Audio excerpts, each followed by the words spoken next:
Good evening, everyone, and welcome to another edition of our Justice and Peace's guest speaker series. Today, we are joined by Sasha, and she is the law clerk liaison for the Ontario Association of Black Paralegals. And we've been doing a great collaboration with your organization this month, from Royland to April to you now. And then next week, we have Deborah and Chantel, and then all of you together to wrap up the month of February there on the 28th. So really happy to have you on here. And perhaps maybe you could tell us a little bit more about you, your interest in the law. I know you have a lot of diverse roles you've played in the legal field. So maybe you can tell us a little bit more about yourself. And thanks again, Sasha, for joining us. Well, thank you so much for having me. I really appreciate it. I'm so happy to be here. As stated, my name is Sasha. My name is Sasha Rodriguez, and I am a law clerk in Toronto, Canada. So I essentially decided to become a law clerk liaison on the OABP board because I have extensive experience and background in criminal law. And I have about 13, 14 years of experience in the courts, as well as private practice. There has been a long journey that I would never have seen myself on in terms of wanting to be an advocate and also wanting to stick into the legal administrative world. I think that there's a lot to be said about the fact that legal administration is very underrated in terms of the knowledge that goes behind great practices and making sure things are streamlined. And with my background in working in the courts and also working in private law firms, I've wanted to impart my knowledge, amongst any law clerk that I might come across, and that in particularly also school, and meeting different students and things like that. I really wanted to make sure that I imparted knowledge there. So that's what allowed me to be on the OABP board, and very honored to be there and sitting amongst some great heavy hitters. And I'm more excited even just for the future and what that actually looks like in pivoting in the virtual world. So right now, what I am doing is I run a virtual assistant firm called Virtually Noir, and it started during the pandemic. So I was laid off from my last criminal law job, and I was a law clerk there, and I had to figure out a way. I had to figure out a way to be innovative and still provide for my family, as well as continue my experience that I wanted to gain that knowledge that comes about with legal administration. So I started my online virtual assistant firm and decided to offer law clerk services. So remotely, I offer drafting, process serving if need be, and filing and things of that nature as a sole practitioner myself. And I'm currently taking the paralegal course at Centennial College. So I'm hoping to get my certification by next year, and my end goal is to go to law school and have my own practice. All right, so as I said there, for everyone, see a lot of different aspects there to your involvement in the legal field. And so I'm going to start because you mentioned a lot about the law clerks there, and I tend to I have law clerk students as well, and I tend to talk to them about lawyers and paralegals, and I think, well, this is a great opportunity here. So you could tell me either, from your experience there working in private practice or in the courts, and certainly afterwards we'll talk more about the virtual entrepreneurship there. But what's kind of it like what is it like behind the scenes? And you mentioned, people kind of sometimes take this for granted, that there's a lot of education that goes into it. And certainly, there's a lot of those memes there, behind, and every law firm, having the law clerks there to make sure the ship is steady is very important. So if you could tell my students there, the law clerk students in particular, about kind of what goes in terms of preparation and the importance of the education you get in making those connections in the field.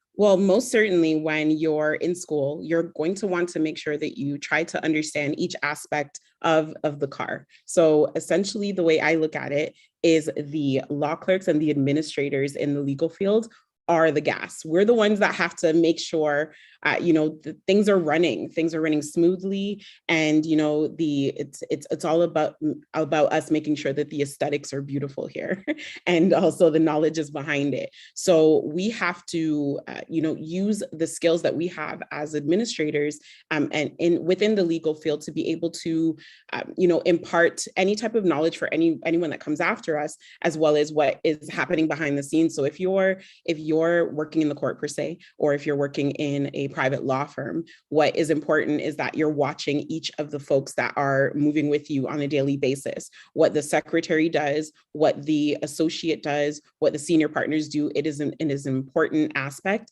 in that running machine, right? So you have to make sure that the connections that you are making, whether it's in school, whether it's you're going out to the courts, you're maybe doing a favor on that day for one of the lawyers in your law firm, you want to make sure that each step that you're taking has a meaning behind it. So you definitely have to see a future for yourself in administration if you're passionate about making sure that things are well taken care of in terms of a case. Every case has legs, and it might not go as far as others, but you want to make sure that it has a certain degree of efficiency and productivity. So once you're behind the scenes, you want to make sure you're always putting your best foot forward. And even if you're in school, don't ever downgrade or downplay your role that might be that opportunity that you might be able to take in maybe being a student at a law firm, or your placement. Never underestimate your actual skills, because every skill matters. And in terms of those skills, in terms of honing those skills, like what did you find from going through, or what can you share with students from going from studying and then actually being in a law firm? Because I mean, as much as I can tell them, for example, here are some of the things you may be working on, memos or correspondence, or preparing, if it's in real estate, some of the technology. But what is it like when you kind of get your hands on certain things that you're not used to from maybe being on the student and learning about it, that's different when you're actually in the firm? And I think certainly, obviously, both in person and virtually now these days. What are some of those sort of tangible skills that you don't get from being in school? Well, definitely the fast-paced environment. You can't teach that. You can't teach how to be part of a fast environment unless you're head-on. It's great practice, in school, to be able to, fill out these forms and do the practical things that you would do in terms of drafting and things like that in a law firm, or even a court if you're taking something like court support as well. Those types of skills in terms of, your interpersonal skills, your communication skills, technical skills, those types of things are assets, and very important to make sure that you're honing into when you're actually in the field. The fast-paced environment, if you go into, say, for example, we might think about a law firm that has 10 people in total. That's including the senior partners, maybe senior law clerks, and maybe one process server, that kind of thing. It might sound like a small bit of folks, but it depends on how many files are there, how much experience is actually there under that roof, under that law firm. It might be super fast paced, and things like appeals and tribunal work, it can be super fast paced. So you just have to be willing and open to step into a learning curve. Don't expect that the slower pace, maybe a small numbered law firm or folks that are in a law firm might equal to not a high volume of work. You have to be prepared to be able to take it on head first, no matter what you do in any type of law firm or legal office experience that you do impart on. So it's important that you don't have that expectation that it's slow paced. You have to make sure, anything that your professors are teaching you, everything matters. Everything matters, because the smallest thing you can learn in school, especially during law clerk courses, it definitely has something to do with whatever it is you're doing, because that small piece of knowledge might, make or break something that might happen in a day while you're working. Something might come up. That little piece of knowledge might be that asset for you. So it's important to not have an expectation, really, of what, if it's slow paced or fast paced. So just be willing and open enough to be able to step into something head first. Yeah, one of the other things that comes up, and I'm glad I've certainly Helen to kind of pay particular attention to things, but one of the things that often comes up is hey, well, as much as I'm telling you this, you might go to a firm and, the senior lawyer there might tell you, double space after periods, or they might want a form filled out in a certain way. How much of, again, adapting to, I know you have many years of experience and probably worked with many different lawyers and staff there, is being able to kind of adapt to some of those nuances that go from firm to firm or from lawyer to lawyer? I won't lie to you, it's super tough. Every firm's different. You're going to, for example, my last firm, I would have been in a place that was established for years. They have a set way of doing things, as well as they are very, privy to all of the rules. They're very, very, knowledgeable about what is allowed and what isn't allowed. So the small notes that or things that you think are small notes anyway, in terms of, like you mentioned, spacing and things like that, these are rules of the court. So, for example, I'm working in appeals, and there are spacing rules, there are margin rules, there are these types of things. If you're not following those things and you think that those are just preferences of the lawyers or the whoever you're working with, you might find out the hard way that your poor judgment in not trusting what instructions are given to you might actually cost you a matter, or cost that day of court and whatever's going on. You really have to pay attention. Like, analytical skills and attention to detail are highly sought out skills. So you're going to have to make sure that the adaptation model that you want to pick up as you go along in your legal career, it has to be something that you balance, and you make sure you make a priority, because that adaptation is very tough. And I won't lie, it is. But you have to make sure that you're willing. You have to be able to adapt wherever you go, honestly. Now, speaking of adapting, I think it's a good segue here into how you've adapted there from the pandemic. So I want you to tell me a little bit more about kind of where this came about in terms of starting this business here. And again, it's something that traditionally, especially for law staff and law clerks and legal admin and everything. I mean, you just got into a firm and you stayed there and you worked, and you maybe worked your way up to like a senior role, or you went to a different firm. But I mean, again, now we're looking at things of changing the mold, which is what you're doing here. And maybe you can tell, again, some of the law clerk students, or anyone really here listening, about how to kind of make those opportunities yourself, because too often we just rely on them having to come, applying for jobs and applying and coming to them. But what about taking sort of the bull by the horns and creating your own opportunities, and how that kind of came about and how it's been since the pandemic started? Yes. So what I will say is my legal career was definitely tough. I've had to, deal with imposter syndrome within myself, and not feeling like I would be worthy to sit at certain tables, and wanting to grow from the role that I was in administration. And what I was feeling, especially when the pandemic hit, and I'm sure, many people were having, certain issues in terms of what it looks like now. What do I do now? So what it essentially pulled from, where I pulled the inspiration from, is definitely providing for my family, but also just taking my own career by the horns and saying, okay, this is what I want. It doesn't exist yet.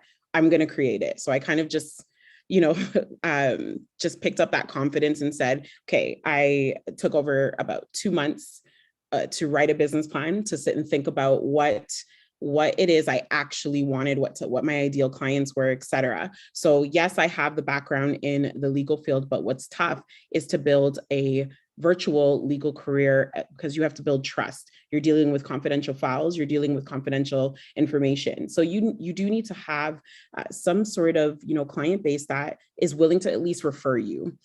So what I did was I did reach out to my community and my legal community, and who I know and who I came up with in my legal career, and I asked them to just refer. So what services that I decided to put out there, my business is called Virtually Noir. So I was trying to make sure that I targeted folks or newly graduated lawyers, newly graduated doctors, folks who need setup, because I know what it entails in order for them to run their business, at least on the foundational level. So I said, let me start there. So it blew up from there. I didn't expect to, be part of the everyday operational service. So that's essentially what it grew into. And then we just became, my business became a fundamental piece of an operational wheels of a law firm. And we were able to set up law firms from scratch, set them up with like their Clio, their PC Law, their divorce mate. It was awesome to be able to speak to those things. And I know, what I'm talking about. And it felt good to be able to do that on my own terms. And unfortunately, when we step into, not to say that, folks should not be applying to law firms, but me particularly, I have a way of doing things and just being as efficient as possible. And you can't, obviously tell a lawyer how things are done. They might listen a little bit to some advice you might give them in terms of the workflow, but it can never be the way that you would like it to be as an administrator. So I would basically just impart knowledge and be able to offer my services as they were and watch, law firms grow. And it's been such a beautiful journey since then. So I've been able to pivot from not having, being laid off from my job to having a very successful virtual business while still going to school, getting my paralegal license, and being able to have a future of virtually practicing. So what I love to do is travel, and I want to be able to do both and still be able to be there for my community at the same time. Yeah, that's excellent, and I think it's really important there. And I want you to maybe talk to some of the students here in terms of how to kind of have that. I mean, not necessarily maybe they'll do a similar business, but to kind of have that confidence there that the ways that, like, you're talking about as an administrator, like, I think this is very efficient, but it may not fall on the right ears. But now I have more control of that process, and I have the ears of different law firms that are listening and saying, hey, that's great to set this up from scratch, or yeah, we've been very inefficient for years. So I mean, are there now options, like in the new, I don't know what the new normal is, but in the post-pandemic or still pandemic world, that students, in particular law clerk students who are thinking about getting into the profession afterwards, that there are options like working part-time virtually for different firms, or how kind of that can come about in terms of advice maybe for them in maybe looking for less traditional routes that there's fierce competition for on on an Indeed or LinkedIn, that it may be difficult to get in with just starting with your education. Well, what's awesome is that a lot of employers in law firms have decided to be super accessible in terms of the way that they would put out their job ads and things like that, and what they would be able to now take on in terms of a full-time or part-time assistant or law clerk. So there definitely is a market out there for you to work from home or work remotely, part-time, and definitely on a full-time basis for sure. But being able to step into the place that is right for you, because you don't, you have a different experience when you're remote, right? There isn't anybody there to talk to, ask that question immediately, things of that nature. So you have to be, there's certain skills or certain attributes about yourself that you need to know are strong if you're working remotely, because some folks might get distracted easily. Some folks might need in-person interaction. Mental health has gone down drastically during this time. So you have to be aware of yourself and knowing that you have to stay motivated from home or from wherever you're working. And because employers have been able to give that type of accessibility to, new folks that are coming into their business, they need to be able to, meet each other where they're at and be able to grow from that. Because this is also new to the lawyers that are hiring.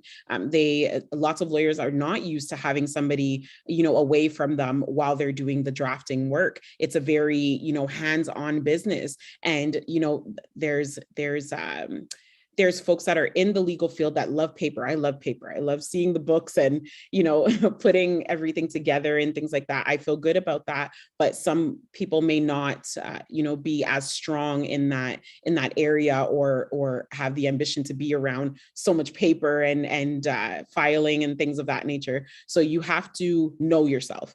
You have to be very, very particular about the way that you would like to step into the virtual space. If you are learning, you're planning to work from home, you need to know that you where your strengths lie. If that's not the place for you, you know what you have to do, right? But you have to make sure that you weigh out the pros and cons of working from home. But it definitely is an opportune time right now for you to step into that space. And what I can mention is, with thinking about things like that, I've started a nonprofit called the Black Virtual Legal Access Hub, to allow people who are working from home, or lawyers that are now working from home that have had to say close their brick and mortar firm, for them to be able to still be able to give legal advice and be able to access the digital world and have the education behind it, because some of them might not be able to have that technical experience. So we're working towards giving that knowledge to counsels, giving knowledge to law clerks, and giving knowledge to anybody in the legal space that wants to understand what the technical aspects are of working from home. As simple as it might be to a lot of us, lots of folks are finding this time difficult. So there needs to be an avenue that people are able to step into for them to, get themselves in a space where they're feeling confident about the technical space. Yeah, and that's another excellent thing there that you're doing there. So maybe you can tell us a little bit more in terms of some of the people transitioning, right? That either they were used to being in person, and now are setting up shop virtually, or people that are now working virtually, right? Maybe they went to school and now they're going to work from home, and how do they kind of grasp sort of the differences there, right? I mean, what you would probably be sharing in your nonprofit with those that are getting into these spaces, some advice there about how it's the same or how it's different than what you may be traditionally used to working. Well, one thing I will say, the Ontario Association of Black Paralegals, we're definitely stepping into being a foundational tool of folks that are going to be, like, say, placed from their program into practicum situation for their course, and wanting to have there needs to be a hub for all spaces for people to be able to step into the knowledge and the technical knowledge of working from home. There are, well, I'll say YouTube is your best friend. YouTube University is my favorite thing to go to, and definitely LinkedIn. LinkedIn Learning is very underrated. There's so many different things in terms of webinars and things of that nature, and events that people underestimate or don't look at in the space. So utilizing LinkedIn, and definitely making those connections as well for the students, and professionally as well. These are spaces that are meant to be hubs for your learning, your learning resource. So I would definitely say pivoting to be able to kind of pick up what's going on right now, how the technical skills will support you in your learning or your actual career that you're practicing. Use these spaces. They're definitely there, but you need to take the time to research what's best for you. Some people are not visual learners and sitting through a talk, but maybe more hands-on workshop scenarios might work. I'm finding I teach at UE as well, UE Trinidad. I teach once a week, and it's called Essentials of Virtual Business Management. And we have to do some hands-on work as well. We have to talk about what it actually looks like for them to be in the technical space in their particular career sets. But I see that it's very important for some people to be able to do the work in person and do that troubleshooting right there on the spot for them to pick up. So if these are the types of learning curves or learning tools you need personally, do that research what works best for you. Don't kind of hop on the bandwagon. It may not be a strong suit for you to be able to just watch something and go. You might need to pause the video and go back to it. So, asynchronous is something that's important too. If that's your learning style, please make sure that that's what you're doing. You want to be able to strengthen your skills and not, deteriorate them over time because you lose focus or interest.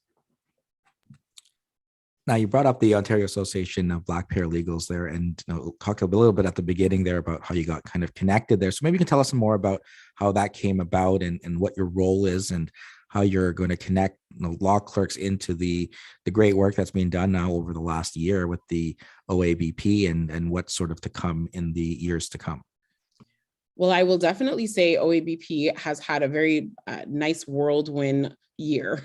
A lot has happened. There has been a lot of education. There's been a lot of, support in terms of what it actually looks like for the future, the meetings we've had, the connections we've made, et cetera.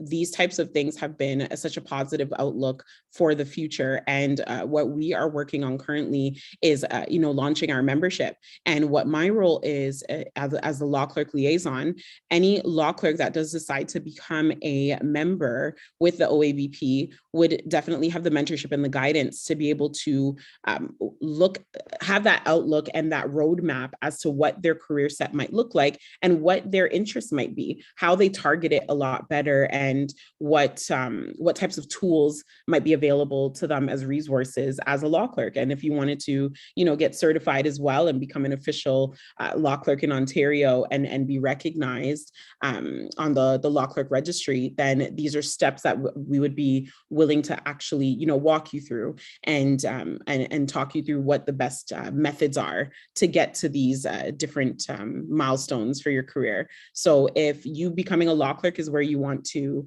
walk towards, or if you're currently in your education right now and you want to target things a lot better, our association is definitely something to visit and listen to the information sessions and things of that nature for you to have an informed decision. But the role I would like to continuously play is to be that voice, because one thing I know is that the legal administration has been I know I haven't lived years and years and years, but from what I can see and hear, it's just not something that is considered as it should be. There's a lot of work that goes into legal administration, whether it's the courts, tribunals, or in private practices. And these are people that you need to consider when you're prepping for your cases. So we need to make that connection between advocate and law clerk, and also the law clerks on the standalone with their own careers that might be running their own practice. We want to make those connections, as well as create a community of people who are very, very strong in the legal fields, and connect the folks that are just starting out to the folks that have been practicing a long time, and make those very, very imperative connections. And then I know a lot of your work there done virtually, and students often say, well, it's hard to make these networking connections or seek mentorship because I can't go and grab a coffee like you could have when you were a student. What do you say in terms of that, in terms of maybe making some of those, and certainly I know, with the OABP in particular, a lot of mentorship and guidance and supports in there about those who may be kind of like you had mentioned, a little bit of virtually and connecting and networking and things like that aren't necessarily for them. They prefer to kind of be in a room and like the traditional like wine and cheese type events. What can you say in terms of getting connected to the right people in the community? Well, there's definitely two sides of this. I'm the type of person, and I'm sure there's some folks out there, when I don't see something, I create it. So if there's even 5 people showing up, I'm having a webinar and we're going to talk about this particular topic because it's important at the time, and we want to branch out from there. So I would myself, if you are somebody who wants to be a leader in whatever it is that you're doing in the particular area of law that you want to practice in, try to be a leader and create that. Speak to your network, speak to your people, speak to your fellow students, your fellow colleagues, get together and have something together in terms of a webinar, because we're luckily now coming down on these gathering numbers.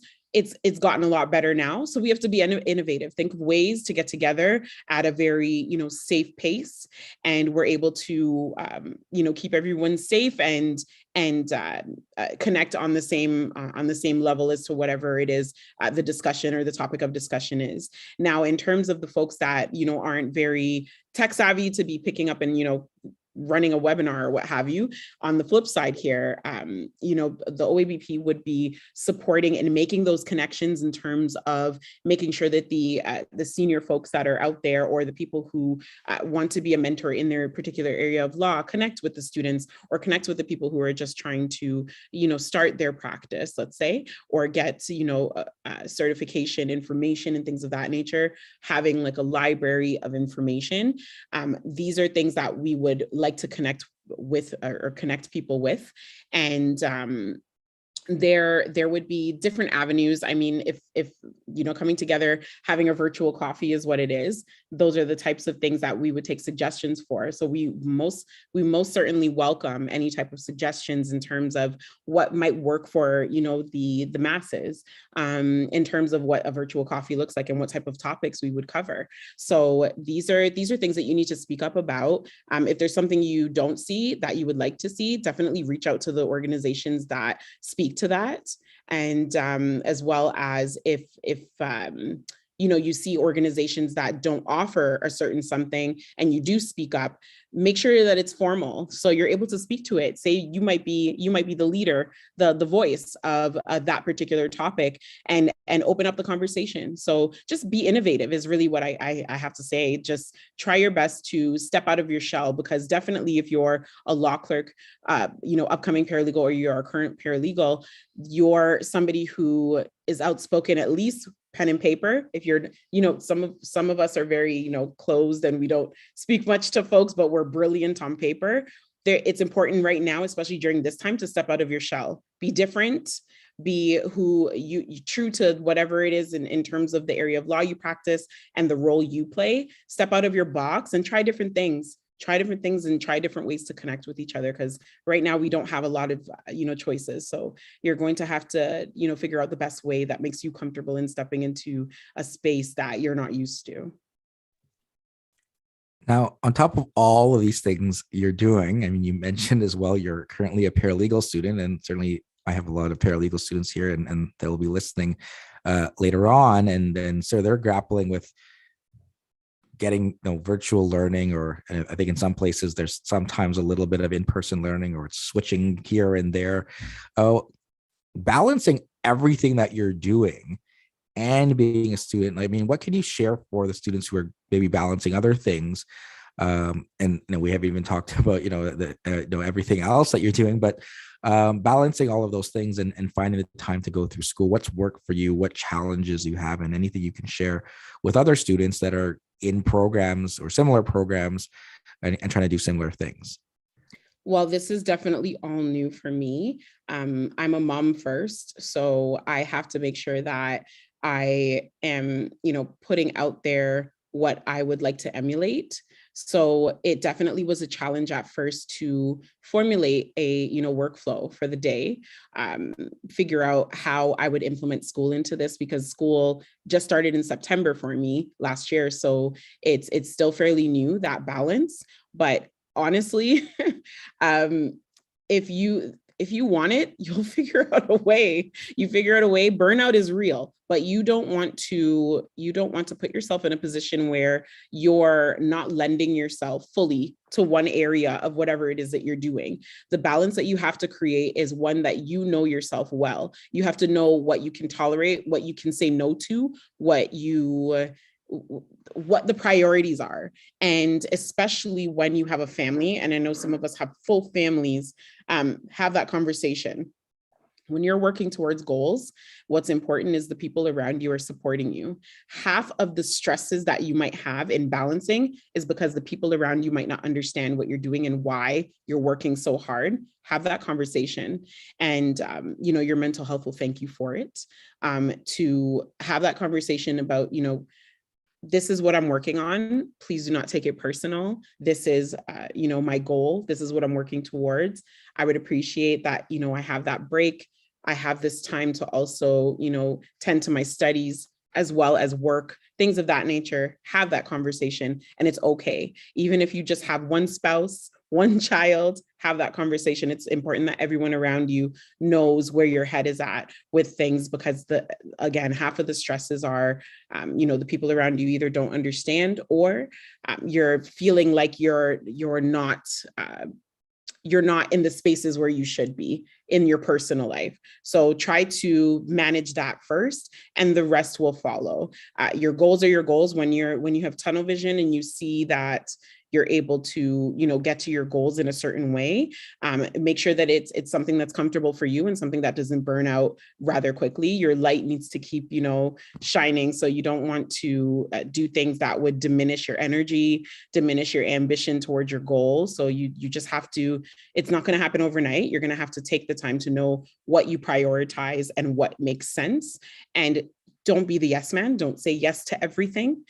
Don't be the yes man or woman. So just make sure that you're prioritizing what makes sense for you and what allows you to step into your goal in the most positive way. And yeah, certainly taking care of your mental health, they're extremely important. And as you point out there, if you're taking too many things on, it's hard, especially though, because you want to advance in your career or advance as a student, or show the firm that you can handle the work and they can trust you, right? So how do you kind of find a way to balance everything, and what's worked for you in terms of taking care maybe of your own mental health, especially because you have all of these different things that you're working on? Okay, so what I will say is I had to find a way to kind of be quiet and say it's okay to take a break. So what I've implemented is in the mornings, I meditate. I have to have silence. Water makes me happy. Oceans, big bodies of water. I play ocean waves when I'm working. It motivates me to make sure that I'm boop, boop, boop, going on vacation soon, or while I'm on vacation, I'm working. One of the two is happening. So I try to implement what works for me in terms of keeping my peace. And I think keeping my peace is definitely being quiet and just resetting, as well as trying to stay active and trying to not be, I know it's tough for some because, it's winter right now, especially in Toronto. So it's tough to not be able to just be in your place, your home at all times, but you have to find a way to be active, take a walk, be short about it. Even if you're going to maybe the mall, just walk around, move your feet, move your legs. Your mind has to move away from work sometimes. So what I do mainly is just to make sure I tell myself it's okay to take a break. Work will always be there. It's going to be there when you wake up in the morning. It's going to be there when you go to bed at night. If you burn yourself out, you're going to cause your efficiency to drastically go down, and then your performance will drop as well. So you really don't want the things that you're taking on to take over what balance you're supposed to have. So you control it. At the end of the day, you completely control it. There are billionaires that, yes, they might have assistants, but they also have the drive. They also have the drive, and they know what to prioritize. If they have time to go play ping pong, squash, tennis, all of these things, you definitely have time to take a break. Take a break, meditate, and be quiet. Be still for a second and reset. You don't have to go on vacation to reset. Just take your time. If that means, locking yourself away, reading a book, that's your favorite thing to do it. Don't apologize for it, but you have to take a break. Now, Sasha, one of the themes obviously here of we're in the middle of Black History Month, right, is February and forever. And you were talking about looking forward in terms of what the future is. There anything you can share kind of from that with the group of students and everyone coming up in the future there, of what can be changed, how we can continue to build, especially in the lens of legal administration, right, that often gets neglected. What are ways that we can build these and strengthen these connections, like you're doing with as a law clerk liaison for the Ontario Association of Black Paralegals? Definitely contributing to the conversation and also opening up the conversation. I think the ailment that a lot of legal administrators have is they don't speak up. They don't speak up about the inefficiencies. They don't speak up about, the obstacles that they face. One thing I learned is working in the court, yes, things are very stringent and there are rules, and every court has a different way of moving and practicing. I've worked in, places like Central East where it's very small, and then I've come to like a bigger moving court like Superior Court in downtown Toronto. So it's definitely different ways and methods of moving, but you have to speak up to your superior. You need to speak up when things are, not moving in an efficient way for you to get your job done. Because at the end of the day, if you make things build, they will be knocked down eventually, and you'll be the one standing and having to hold up the pieces.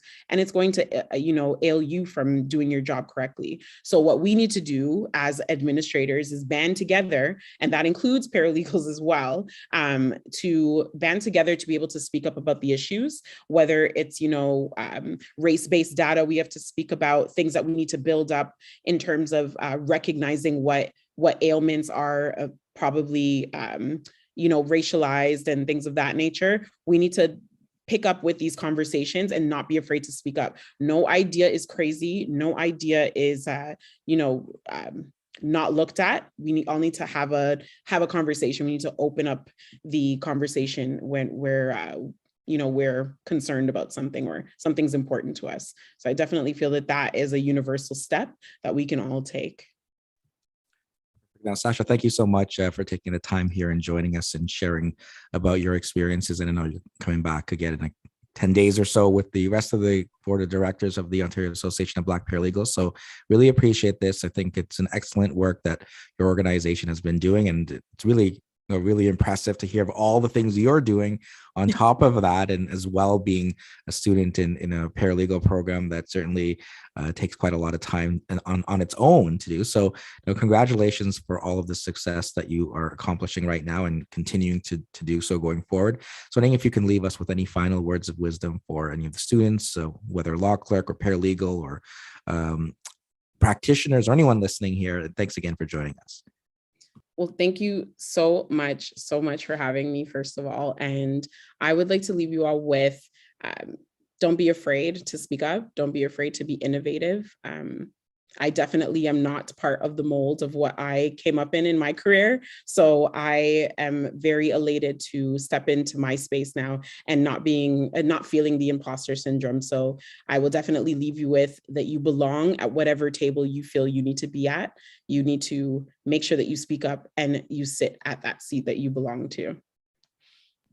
Perfect. So thanks everyone, and enjoy, I guess, the upcoming long weekend, and we'll see you back next week with some more speakers. Deborah and Chantel, they are coming from the Ontario Association of Black Paralegals, and as well, we will have the entire board of directors to wrap up the month on the 28th. So thanks everyone, and take care.